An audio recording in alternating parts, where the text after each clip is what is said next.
I'm James Gabito, 46 years old. I'm a visual artist. I'm from Baguio City. At nag-start akong mag-paint since high school.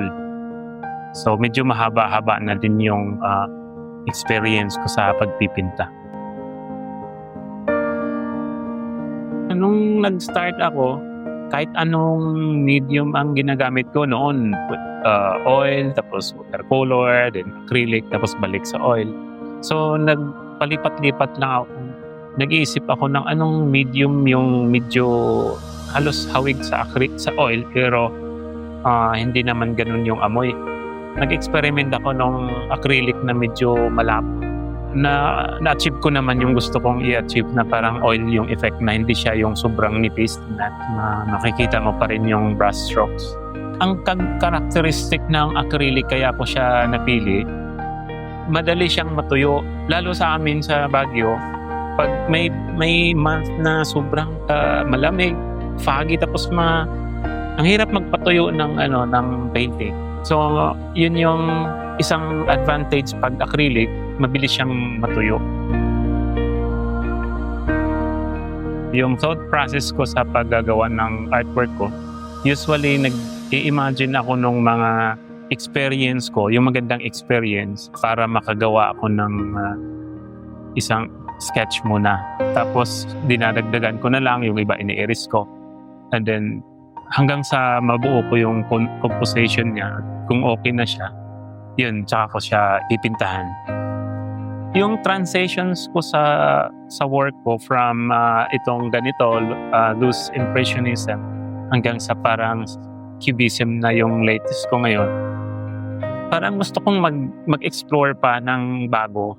Or hindi naman bago actually, parang gusto kong i-try yung mga bagay-bagay na hindi ko pa na-try.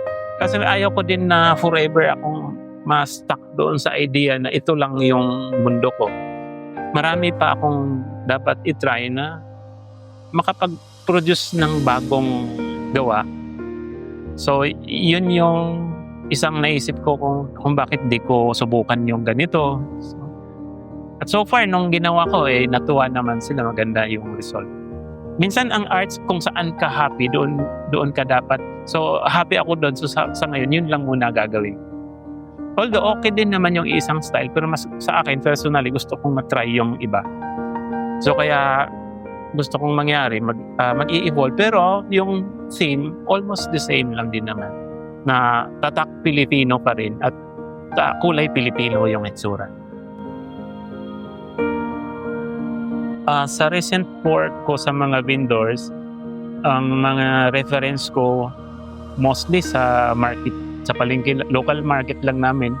Tapos yung iba, mayroon yung mga imaginations ko, pero based pa rin sa mga old photos, lalo na yung mga buildings, mga kalesa, yun.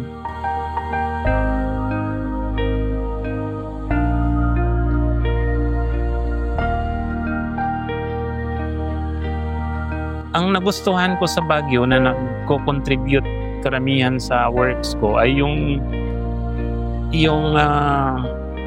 market scene, vendors, yan. At saka yung sa farm na mga sceneries. Kasi ang Baguio isa sa Benguet, isa sa number one source ng mga agricultural product ng Pilipinas. Kaya ang dami kong nakikitang mga napakagandang ipinta na hindi mo siya makikita sa salulan. Kapag start ko ng araw ko, usually magising, magluluto. Ako yung tagaluto sa bahay. Tapos magtitimpla ng kape. Usually yung ideas ko lalabas sa early morning.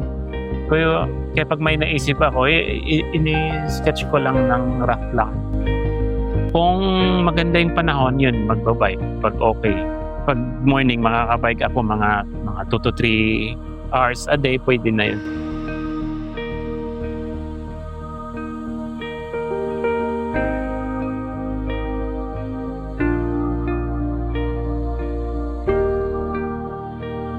Yung